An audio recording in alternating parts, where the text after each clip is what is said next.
옆지체에게 인사합니다. 당신은 하나님의 복덩어리입니다.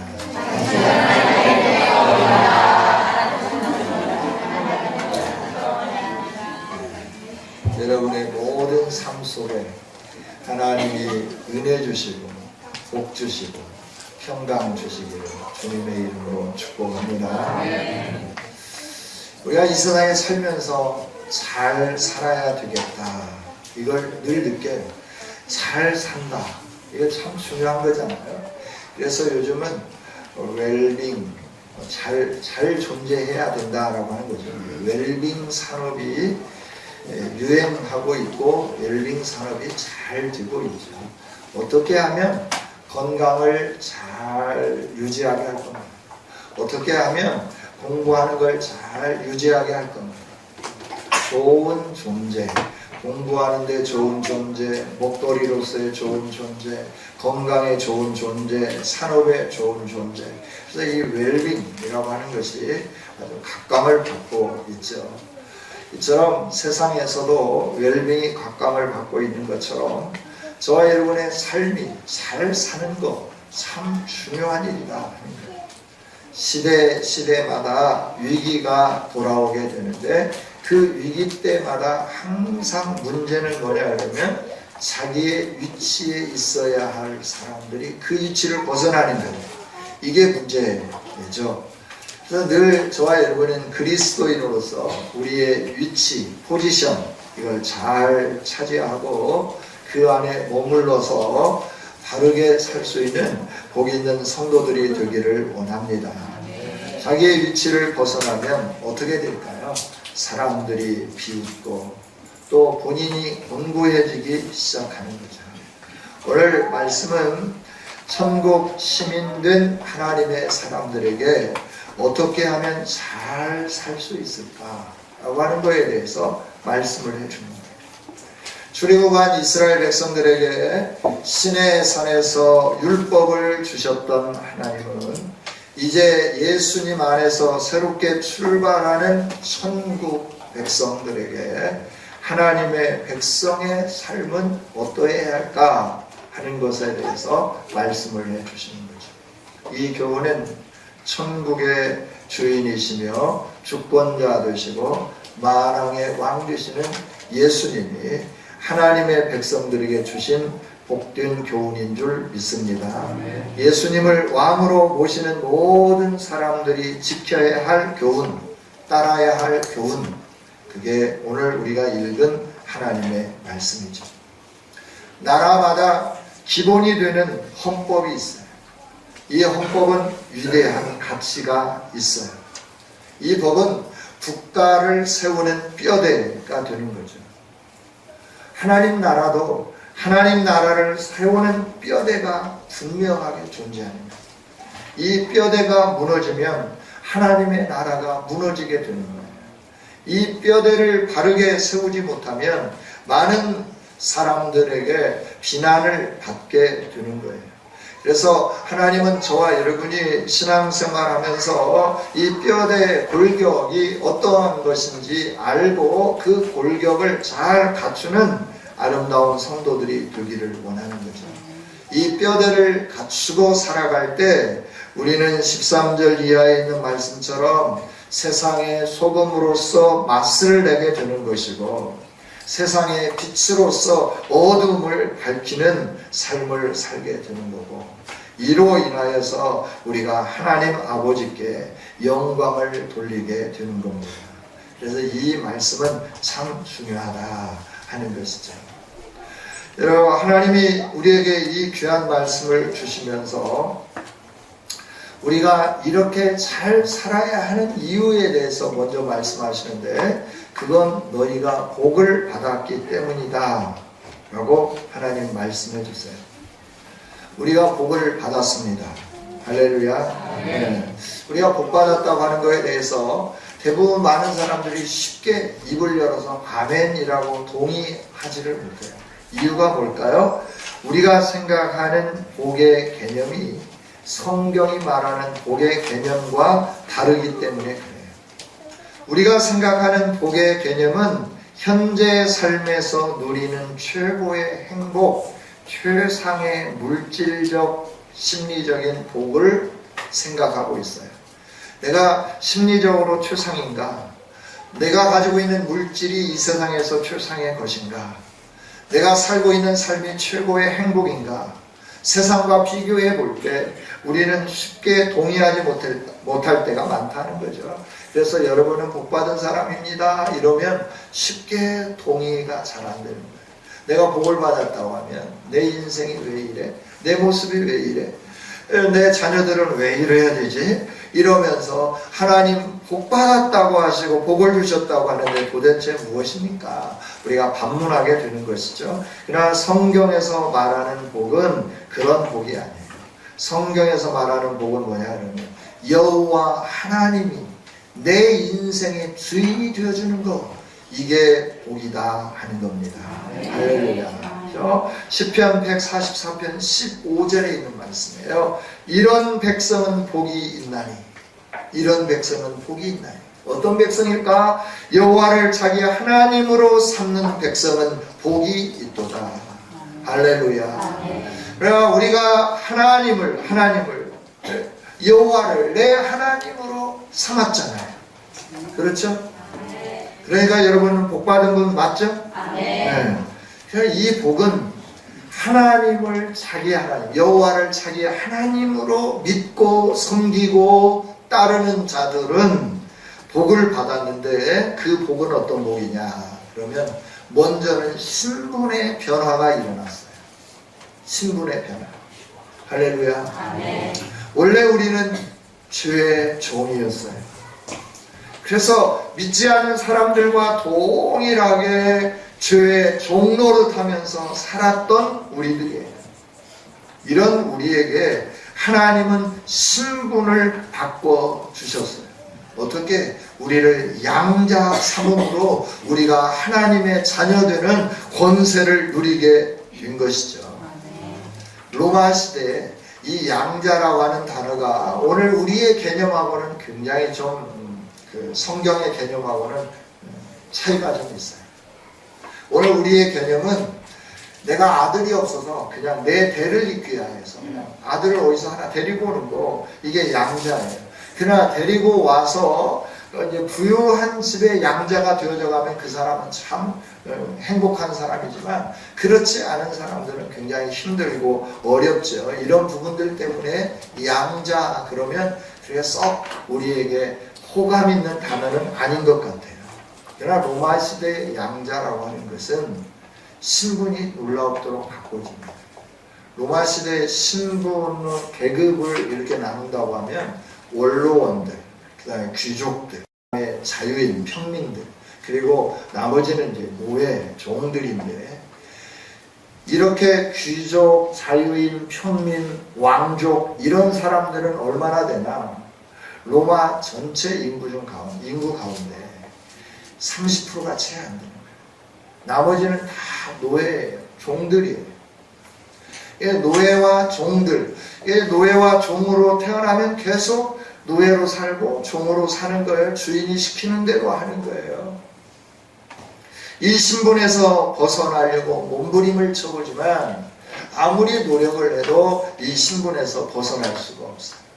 그런데 어느 날 높은 신분에 있는 사람이 지나가다가 나를 딱 바라보고 난 다음에 너 내 아들 하겠다 라고 그 사람에게 가서, 그 사람의 주인에게 가서 돈을 주고 신분을 자유인으로 만들고 자기 양자를 삼으면 어느 날 종의 신분이 갑자기 유명한 귀족의 아들이 되고 딸이 되는 이 일이 일어나게 되는 거예요.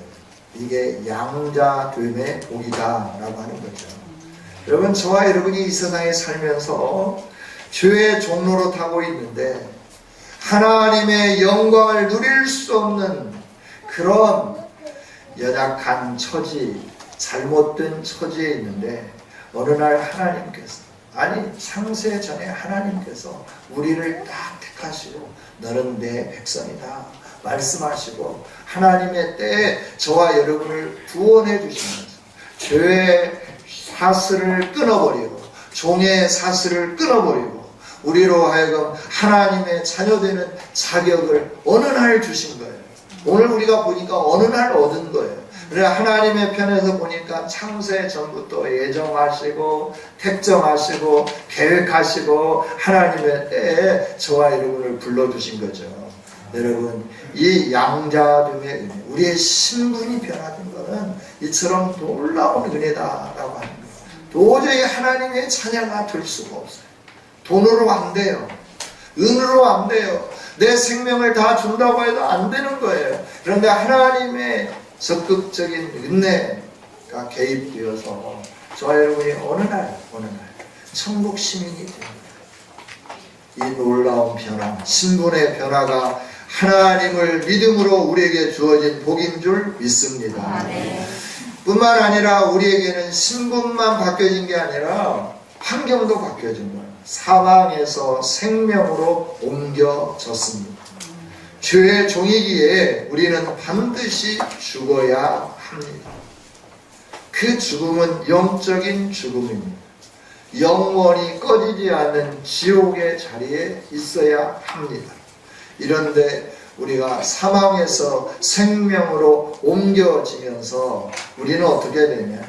영원한 생명을 가지고 천국의 기쁨과 천국의 은혜를 누리며 살게 되었습니다. 신분의 변화와 함께 하나님을 내 하나님으로 모시니까, 여호와를 나의 하나님으로 섬기니까 내가 이렇게 바뀌어졌다라고 하는 거예요. 이보다 더 큰 복이 있겠습니까? 지옥에서 천국으로 옮겨진 것보다 더 큰 복이 있느냐 하는 겁니다. 여러분 있습니까?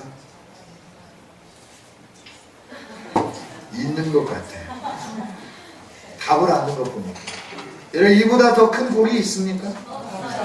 확실해요? 예. 또 사망에서 생명으로, 사망은 저주잖아요. 생명은 복이에요.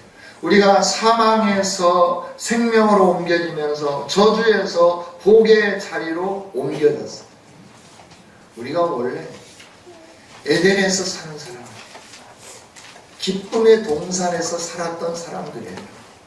그런데 그 기쁨의 동산에서 우리가 쫓겨나게 한 유혹을 한 자가 있는데 그게 누구냐 그러면 사탄이죠. 사단이 좋아서 사단의 유혹에 따라서 쫓아가다가 저와 여러분은 저주를 받은 거예요. 에덴을 잃어버린 거예요. 낙원을 상실한 거예요. 그래서 우리의 인생은 유리하고 방황하고 저주받고 질병과 고통과 아픔과 어려움 속에서 사는 거예요. 이런 우리의 삶이 예수 그리스도 안에서 하나님을 아버지라 모심으로 인하여 복의 자리로 옮겨진 거예요. 잃어버렸던 낙원이 회복되어진 줄 믿습니다. 그것이 천국이에요. 우리로 하여금 그 낙원을 바라다보며 오늘을 나그네처럼 살기를 원하는 거예요. 왜냐하면 너는 신분이 바뀌었다. 너는 사망에서 생명으로 옮겨졌다. 저주에서 복의 자리로 옮겨졌다. 그러니 이 복을 누가 주었느냐? 전능하신 하나님 여호와 하나님이 우리에게 허락해 주신 거예요. 언제 우리가 예수님을 믿음으로 말미암아 이 복이 우리에게 통째 송두리째 주어지게 된 것이죠. 이게 하나님이 주신 복이에요. 예수님을 믿음으로 받은 은혜고 복이다 하는 겁니다. 할렐루야. 네, 저와 여러분 예수님 믿음으로 형제 만난 거예요. 형제. 확실히 믿습니까? 네. 이 세상에서 하나님이 천국을 바라보면서 살게 하면서 그럼 이 땅에서는 항상 늘 이렇게 힘들고 어렵게만 살게 하느냐? 그러지 않죠. 때때로 하나님이 물질의 복도 주시고 또 명예의 복도 주시고 또 우리에게 알 수 없는, 전혀 상상할 수 없는, 내 힘과 노력으로는 얻을 수 없는 어떤 것들을 얻게 해 주시는 거예요. 천국뿐만 아니라 이 세상에서도 죽어서 가는 천국이 아닌 살아서 천국을 경험하는 은혜를 허락해 주신 줄 믿습니다. 예수님이 모든 결박을 풀어주십니다. 예수 결박 푸셨도다. 모든 결박 푸셨도다. 할렐루야. 나는 자유해. 나는 자유해. 예수님 믿음으로 우리의 모든 결박이 풀어졌어. 아직도 저주의 그 끝나풀 속에 묶여있는 자들이 있습니까? 예수님을 믿는 믿음으로 결박이 풀어졌고 끊어졌음을 알고 담대하게 일어서는 은혜가 있기를 원합니다. 하나님이 우리에게 이처럼 복을 주셨는데 하나님을 나의 구주로, 나의 아버지로, 나의 왕으로 섬김으로 이런 신분의 변화와 함께 놀라운 복이 주어진 거예요. 이 복을 받은 사람들은 이 세상에서 어떻게 해야 되느냐? 잘 살아야 된다. 이미 복이 임하였기 때문에 너희는 이렇게 살아야 한다라고 말씀을 해주는 거예요. 예수님의 제자들에게, 예수님을 따르는 모든 심령들에게. 오늘 1절에 있는 말씀을 보면 예수께서 무리를 보시고 산에 올라가 앉으시니 제자들이 나온지라. 많은 무리 군중을 향한 것보다 예수님을 따르고 예수님과 함께 천국을 유업으로 이어받은 제자들에게 예수님이 말씀해 주시면서 너희는 이미 복을 받았다, 복을 받았다. 천국을 소유했다. 그러니 천국을 소유한 사람으로 이렇게 살아라. 이건 잘 사는 거다 라고 하는 거예요. 어디에 잘 산다라고 하는 단어가 있냐라고 하죠. 3절, 4절, 5절, 6절, 7절 계속 보면 이러이러한 자는 복이 있나니 라고 말씀해요. 복이 있나니 라고 하는 말씀은 이렇게 사는 사람은 이미 복을 받아서 복을 받은 자로서 아주 잘 사는 사람이니 라고 하는 거예요. 복이 있나니 라고 하는 단어가 아주 잘 사는 삶이니 라고 하는 단어 의미다 라고 하는 거예요. 이걸 복이 있다라고, 왜 복이 있다라고 이렇게 번역을 했을까? 처음부터 심령이 가난한 자는 믿는 자로서 잘 사는 자니 천국이 그들의 것이며 이렇게 번역을 처음부터 했으면 좋을 건데 아마 우리나라 사람이, 중국 사람도 마찬가지지만 복에 대한 개념이 강해요. 복. 그죠? 여러분 중국에 가보셨나요? 중국에 가니까 이 복자를 대문마다 붙여놔요. 대문마다. 들어가는 입구마다 붙여놨어요. 어떤 사람은 복자를 거꾸로 이렇게 붙여놨어요. 그래서 왜 거꾸로 붙여놨대? 그랬더니 복이 하늘로부터 오기 때문에 복이 하늘로부터 이 집에 많이 임하라고 복을 거꾸로 붙여놨대요. 맞죠? 복이 하늘로부터 오잖아요. 그죠? 네. 여러분, 그래서 아마 번역할 때, 우리 성경이 번역될 때 그렇게 영어와 중국어를 우리나라 말로 바꾸는 과정 속에서 이렇게 하지 않았을까? 이건 저의 썰입니다. 그냥 믿거나 말거나. 그러면서 잘 사는 것, 이렇게 사는 것이 잘 사는 거다라고 하면서 8가지를 쭉 나열을 해 주시는 거예요. 8가지를 나열해 주시면서 복을 받은 사람은 이렇게 사는 삶이 잘 사는 삶이니 이렇게 삶을 잘 사는 자들에게는 이러이러한 하나님의 은혜와 복이 있겠다라고 하나님은 강력하게 저와 여러분에게 가르쳐 주시죠. 첫 번째, 잘 사는 삶이 뭘까? 심령이 가난한 자다라고 하는 거예요. 가난하다고 하는 것이 무엇일까요? 가난하다라고 하는 것, 히브리의 관점에서 가난하다라고 하는 것은 정상적인 상태에서 벗어난 상태를 가리켜서 가난하다 하는 거예요. 정상적인 수준에 무엇인가 결여되어 있는 모든 상태가 가난한 상태예요. 우리가 태어나면서부터 정상적이라고 하는 건 뭘까요? 신체가 다 있는 거예요. 온전한 거예요. 손가락 10개, 발가락 10개, 눈 2개, 코, 귀, 입, 이게 제대로 있는 거예요. 또 입술이 온전하게 있는 거예요. 이게 정상이에요.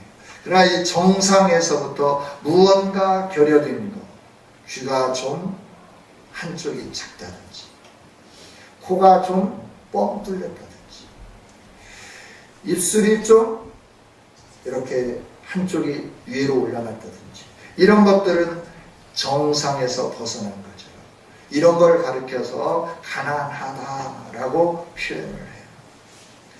그런데 오늘 말씀에서 그러면 심령이 가난하다라고 하는 말은 무엇일까라고 하는 거예요. 하나님 나라에 대해서 나는 하나님 나라를 얻을 수 없는 비정상적인 사람입니다. 라는 마음을 늘 마음속에 갖는 사람, 이 사람이 심령이 가난한 자라고 하는 거예요. 여러분, 나는 자격이 있어, 나는 이걸 얻을 수 있는 사람이야, 이런 마음이 아니라 나는 도저히 어떻게 하든지 간에 무엇을 하든지 간에 나는 천국을 얻을 수 없는 사람입니다 라고 하는 마음을 가지고, 이런 나에게 천국을 주신 하나님 감사합니다. 나는 천국을 얻기에 이렇게 부족하고, 정신적으로도 이렇게 부족하고, 삶으로도 이렇게 부족하고, 지식적인 면에도 이렇게 부족하고, 이렇게 부족한 나입니다라고 늘 하나님 앞에서 서 있는 사람, 이런 사람은 잘 사는 삶이니 그에게는 천국이 주어질 거다라고 말씀을 해요. 할렐루야. 늘 나의 부족함, 나의 연약함, 주님이 아니면, 주님의 은혜가 아니면, 십자가가 아니면 내가 구원받을 수 없다라고 하는 마음을 늘 느끼면서 하나님께 감사하고 그리스도 안에서 발견되는 일이 내게 가장 최상의 일이고 최고의 행복이다, 이걸 생각하면서 주님 안에 머물러 살려고 몸부림치는 사람, 이 사람이 심령이 가난한 자고, 이런 사람들은 천국이 그들의 것이 되는 거다, 성경은 가르쳐 주십니다. 할렐루야. 저와 여러분이 늘 심령이 가난하여지기를 원합니다. 그 다음에 애통하는 자는 복이 있나니 라고 말씀해요. 그들이 위로를 받을 거다라고 하는 거예요. 슬퍼하는데 그게 왜 복일까? 슬퍼하는 삶이 왜 잘 사는 삶일까? 그죠? 심령이 가난해서 나는 도저히 불가능한 하나님, 그 나의 불가능함, 그걸 가지고 그 마음이 끊어지는 아픔을 가지고 하나님 앞에 서면서 통곡하는 거, 이게 바로 애통이에요. 애통이라고 하는 거는 장례 문화에서부터 나와요. 장례 문화.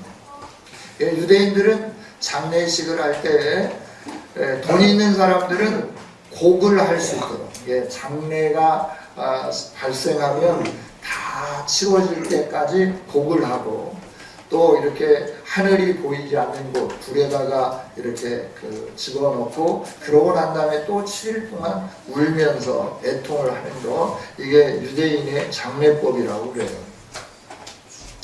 그런데 돈이 있고 또 친구들이 많고 이런 사람들은 돈을 주고 곡하는 사람들을 데려다가 애통하게 하는 거예요. 그리고 같이 애통해 하는 거예요. 그런데 돈이 없는 사람이 있어요. 하루하루 먹고 살기가 힘든 사람이 있어요. 이런 사람들은 누가 옆에 와서 애통을 같이 해주지 않아요. 애통을 같이 해주는 사람이 없어서 외로워요. 쓸쓸해요. 뿐만 아니라 이 애통해 주는 사람이 없어서 쓸쓸할 뿐만 아니라 먹을 것이 없기 때문에 자기는 애통한 상황 속에 있지만 먹을 것을 위해서 슬픔을 짓누르며 나가서 일을 해야 되는 거예요.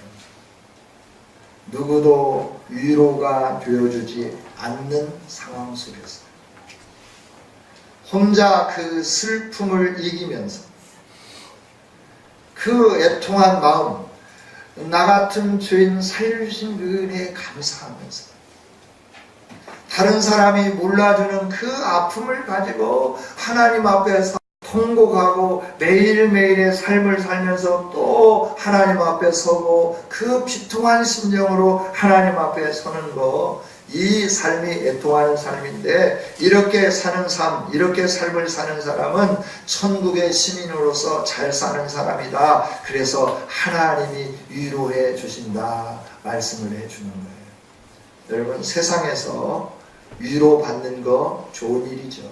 세상 사람들이 알아주는 거 좋은 일이죠. 그러나 하나님이 알아주고 위로해 주는 것이 훨씬 더 좋은 일인 줄 믿습니다. 그 다음에 온유한 자는 복이 있다라고 하는 거예요. 온유하다라고 하는 것은 악을 행하는 자에게 내가 그 울분과 복받쳐오는 그 화를 가지고 상대에 그대로 대우하지 않는 것, 이게 바로 온유다라고 하는 거예요. 예를 들면 자신의 것을 빼앗겼어요. 빼앗기면 어떻게 되나요?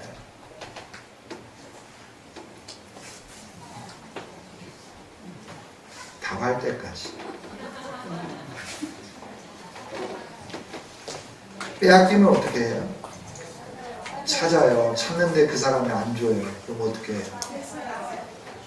그냥 빼앗아요. 못 뺏겼을 하는데 어떻게 뺏어요? 싸울 수밖에 없잖아요. 다툴 수밖에 없죠. 그런데 힘이 없는 사람이 힘 있는 사람하고 싸워서 빼앗아 올 수 있는 확률이 있을까요? 누나나 형이 내 것을 빼앗아 갔는데 그걸 내가 빼앗아 올 수 있는 힘이 있냐고요. 빼앗아 봤어요? 도대체 못 뺐죠. 못 뺏어. 그때 어떻게 해요? 속에 뭐가 생겨요? 울분이 생기죠. 내가 힘을 키워가지고 너에게 원수를 갚겠다. 원수를 갚겠다.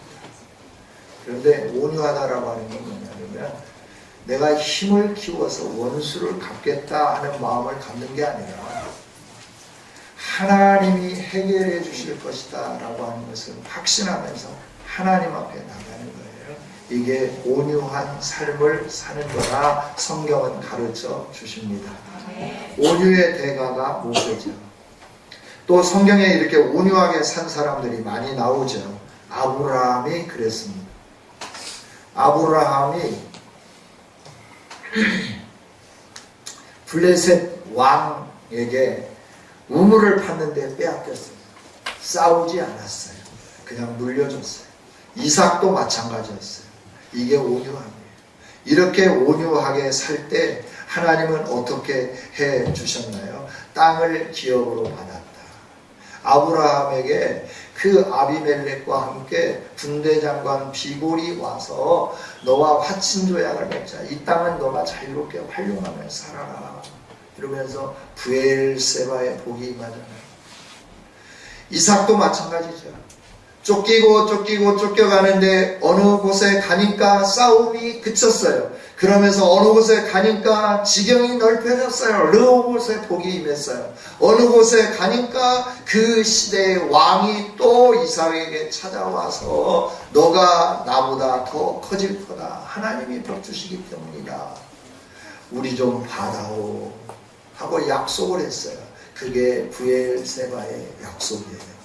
하나님이 주시는 복은 이처럼 내가 하려고 하지 아니하고 하나님께 모든 것을 맡길 때 하나님이 해결해 주시면서 우리에게 땅까지 허락해 주시는 은혜를 주시는 줄 믿습니다. 이게 잘 사는 삶이에요. 의에 줄이고 목마르다라고 하는 것은 가난한 자들을 돕고자 하는 간절한 마음으로 갈급해 있다라고 하는 거예요. 이게 잘 사는 거다라고 하는 거예요. 자신의 것을 나누어 구제하기 위하여 내가 배고플지라도 나누려고 몸부림치는 삶, 이게 의에 줄이고 목마른 삶이다. 목마른 자의 삶이다. 복을 받은 사람은 그렇게 사는 거다. 그렇게 사는 것이 잘 사는 거다 라고 말씀을 해주는 거예요. 여러분, 저와 여러분이 의에 주르고 목마른 아름다운 성도들이 되기를 원합니다. 내 것을 나누어 구제하기 위하여 내가 배고플지라도 그 일에 진력해 가는 것, 이것을 성경은 뭐냐 그러면 흐르는 강물에 씨앗을 흩어 뿌리는 것과 같다 그랬어요.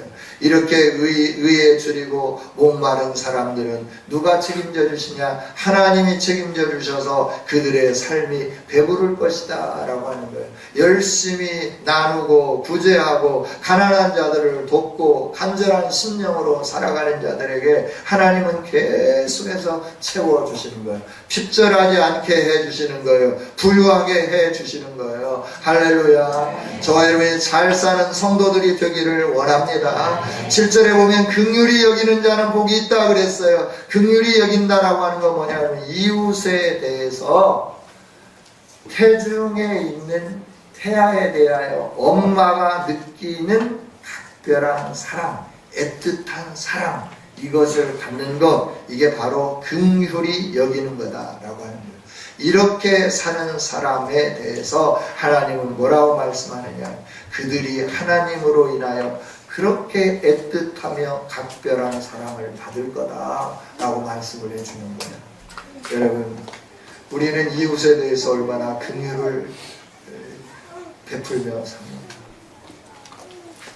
우리가 이웃에 대해서 정말 내 안에 잉태된 태아에게 느끼는 애틋하면서도 각별한 사랑, 그 사랑을 남자들은 몰라요. 안 해봐서 몰라요. 그러나 여성들은 알아요. 아직 시집을 안 간 친구들은 몰라요.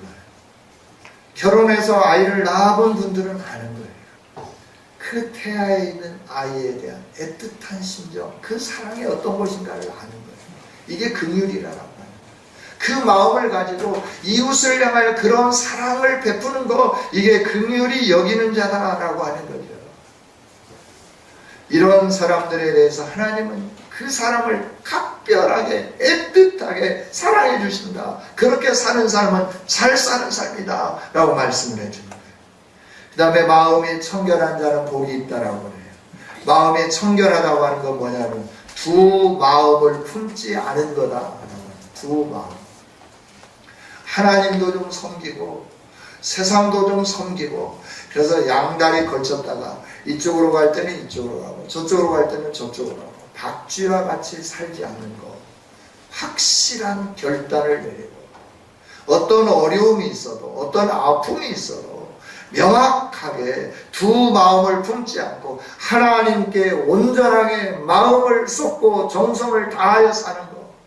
신명기 6장 5절에 있는 말씀처럼 네 마음을 다하고 성품을 다하고 뜻을 다하여 주 너의 하나님을 사랑하라 하셨으니 들으라 이스라엘아, 너가 이렇게 살아라 라고 하는 거죠. 마음이 청결하다고 하는 것은 바로 이런 거예요. 두 마음을 품지 않는 거예요.